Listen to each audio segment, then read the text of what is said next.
call on Kat Forbes from Radyo Pilipinas. Hi, good morning po, Kong Paolo. Sorry, dito po sa likod. Sorry po. Kanina po medyo napahapyawan na po no, na nagkita nga po ang House members with President Bongbong Marcos. Ano po ba yung mga nangyari doon? Kasi may iba na in-speculate is pinag-usapan daw po ang impeachment versus VP. Ano po ba talaga nangyari? Karamihan nga po nung nabasa ko sa Twitter, kabaliktaran po nung totoong nangyari. Well, hindi naman siya bago, no? Like, nung kakaupo po ng ating Pangulo, yung first 6 months niya, actually, he met with the solid North congressmen. Last year, ang alam ko, we tried to schedule a meeting with the president, with the congressmen na parang salo-salo, not necessarily Christmas dinner lang. Hindi po natuloy. Siyempre, napaka-hectic naman po ng schedule. At napagbigyan po tayo ngayon. So basically, we arrived at around 6 p.m. in the evening. Tapos yung resolution po of support sa presidente na binigay po ng majority of the members. Basically, dinner, saka present po yung resolution, konting kwentuhan, then about an hour, tapos kanya-kanyang uwi na po. Wala pong kahit anuman katotohanan yung mga lumabas o na-speculate o iniisip ng ibang tao. Karamihan po sobrang simpleng salo-salo lang at ang highlight po ng night, yung prinisinta po yung resolution of support ng House. And syempre, nagpasalamat po yung Pangulo na nakikita niya na buo po ang suporta ng House of Representatives sa kanya. Basically, yun po talaga yung nangyari. So, sir, kung hindi po napag-usapan dun sa dinner yung tungkol po sa impeachment kay VP Duterte, kayo na lang po yung tanungin ko, ano po ba yung opinion niyo po given na may pangalawang impeachment complaint na po na naihain? At meron din pong iba pang mga reaction. May isa po coming from a religious group po about... sabi ko nga po nung nakaraan na press con din, hindi po namin mapipigilan yung mga ganyan. Ang House tatanggapin po yung mga impeachment complaints kasi nga po, part po ng mandato namin yan, part po ng trabaho namin. At part din po ng trabaho namin na aksyonan po yung mga complaints yan. Pero sabi ko nga po, on the side of the majority, talagang yung focus po namin is nandun pa rin po sa hearings. Although may mga naghain na po ng impeachment complaints mula Makabayan saka sa other parties po like yung sa Liberal Party, sa Bayan. Tatanggapin po ng House yun. At syempre, bibigyan po ng kaukalan na action pag na-refer. Thank you, Pat. Next questions from Sandro Ochiona from the Billionaire TV. Hi, Kong. Good morning. Morning. Sir, tanong ko lang, bakit po kailangan ng show of support? May distab ba? May loyalty check ba? Bakit po kailangan ng show of support? Hindi. Nag-resolution kasi tayo sa floor eh. So, usually naman po pag resolution, wala naman pong distab pero nakita nyo naman po yung threats nung sa ating Pangulo. So, I think it would warrant any kind of support, formal or informal. Pero this time, syempre, sa local government nga po, pag may mga resolution of congratulations, kami po sa local government, dinadala pa po namin dun sa mga pinagbibigyan namin. Ano pa kung Pangulo po yung binigyan ng resolution of support. Syempre, may weight din po yun. Thank you. Mela Lismoras from PTV4. Hi, good morning po, Kong.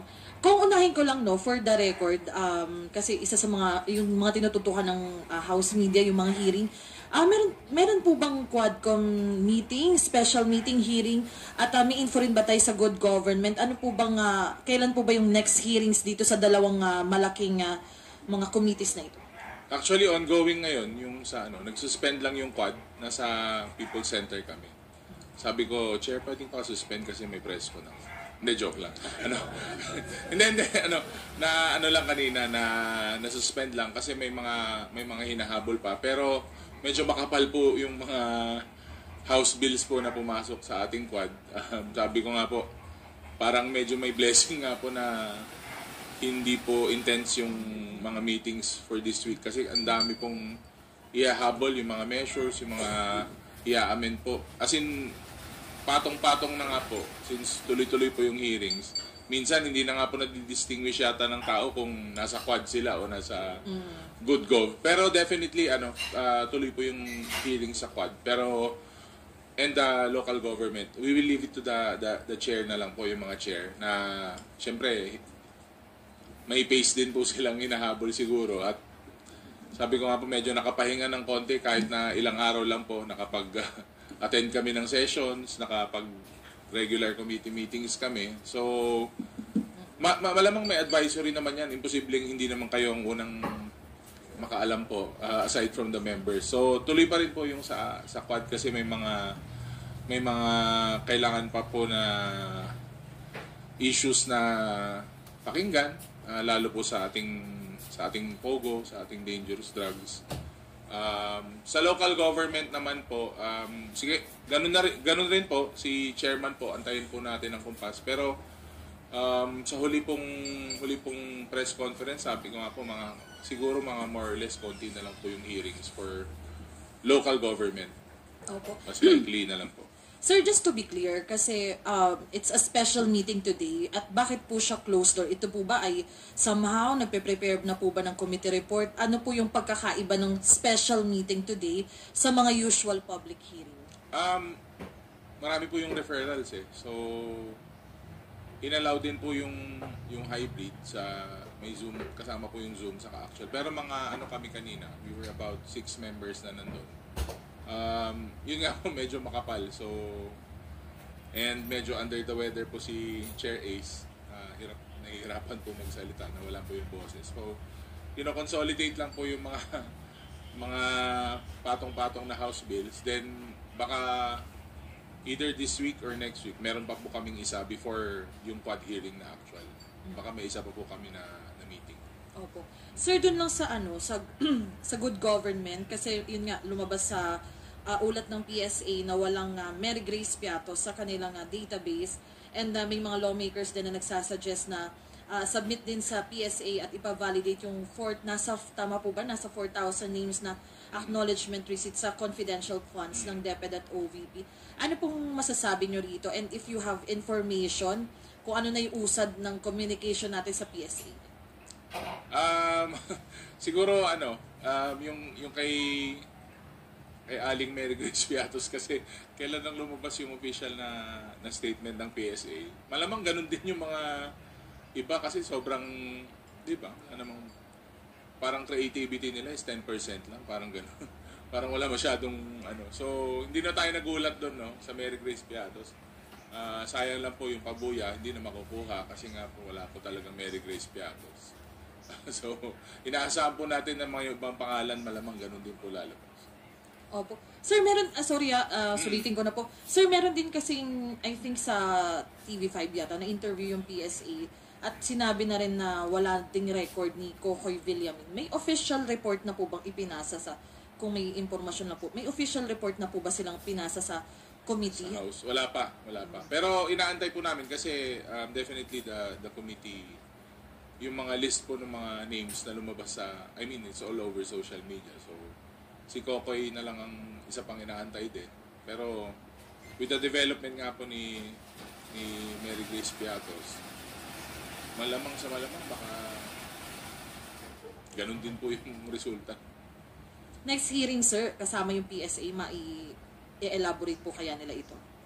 Well, kasi data lang naman yan eh. Nasa system lang naman nila yan. Mas madali nilang malabas. And even actually, yung mga ibang kasama nyo sa media, they're doing their own research already. So, yung sa Mary Grace Piatos, 2 weeks ago or something, from my interview with Teleradyo, parang na-confirm na rin nila na on their own research, wala po talagang Mary Grace Piatos eh. So, antayin po natin. Para at least certified na kopya po yung ma-receive natin. Opo. Sir, sorry, last na lang po. Meron na naman kasing report yung latest Chinese aggression laban sa ating Coast Guard at Bureau of Fisheries and Aquatic Resources, kung saan may Chinese vessels umano na nag-water cannon na naman. Actually, may mga videos ito sa Baho de Masinloc. Ano pong masasabi niyo dito? Well, matagal silang medyo tahimik sila ng mga nakarang araw, pero syempre kinokondemn natin yung mga ganyan. Sabi ko nga po, patuloy po nating ginagawa pa rin yung mga hakbang natin na nire-report natin, kinokondemn natin. Patuloy pa rin yung mga military exercises natin sa ating mga borders. Kung ano po yung kailangan na isampa na policy o kailangan magtuloy-tuloy pa rin po yung mga kaso na isasampa natin, okay lang po, tuloy-tuloy po yan. But again, minsan parang may pattern, nakakapagtaka din minsan na parang may konting iringan sa kakaguluhan dito sa lupa. Pero sa dagat meron din. Binubuli din ng mga nananakop yung ating mga Coast Guard saka yung mga mangingisda doon. So may pattern ba yan sa nangyayari dito sa political landscape natin o hindi connected or somehow it's still connected lalo kung may mga pro-China tayo na mga advocates saka mouthpiece. So ang hirap naman po mag-assume pero parang based po sa mga nakikita mo parang ganun na nga po yung dating parang may synchronization. So, again, we still continue what we're doing. Andiyan naman po ang ating Navy, andiyan naman po ang ating Coast Guard at ating mga kasama na nagpo-protect sa ating borders. But again, I suggest na ituloy po natin kung ano yung ginagawa natin. Sir, sorry, last na talaga. Yung sa sa nabanggit niyo, sir, parang lumalabas, parang may nata-timing at parang may parang natatabunan para matabunan, ganun po ba yung ibig niya sabihin? Ang hirap i-assume sa totoo lang, pero minsan ganun ang maiisip mo. Minsan pag binasa mo po yung mga comments sa social media, yung mga articles, parang ganun po patungo kasi syempre we have to look at the greater scheme of things na hindi lang naman po yata yung politika sa local ang may konting hiringan. Meron din pong konting tension sa global scene, which is yung issues natin with China, yung pakikipag-joint exercises natin sa mga kapitbahay natin at saka sa US. So, hindi mo maiwasan na ganun po ang isipin din natin. Although, pangkaraniwang tao nga po, saka yung mga kaibigan natin sa local governments, ganun na po iniisip paano pa kaya pag nasa national scale. Sana mali ako.